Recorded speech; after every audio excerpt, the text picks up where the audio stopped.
Episode 6, The Treaty of Versailles and Weimar Politic. Any and all information covered in this audiobook originated from the 6th chapter of the First Germany booklet.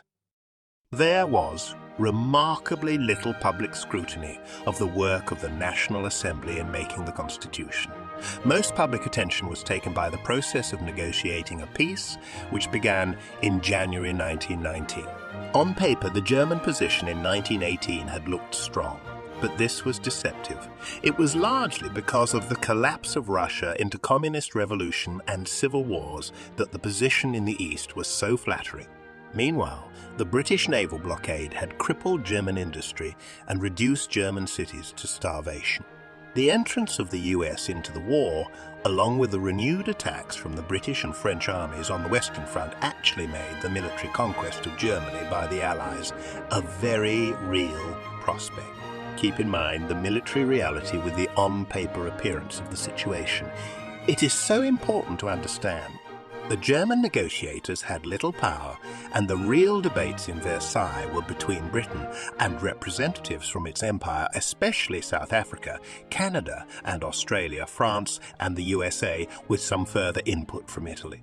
Wilson and the USA's main objective was the establishment of a League of Nations to resolve all future conflicts through a system of collective security and undermine the imperial powers, France, Britain, Germany, Austria-Hungary, Ottoman Empire, by introducing the idea of national self-determination in the organization of borders. This irritated Britain and France.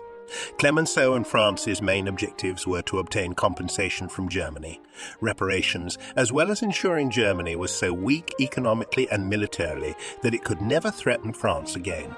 So they wanted high reparations and important industrial territories of Alsace and Lorraine. France's goal was to take all of Germany up to the Rhine, to create a natural border between France and Germany, and take most of Germany's high-tech and heavy industry in this area. Wilson and Lloyd George did not want this.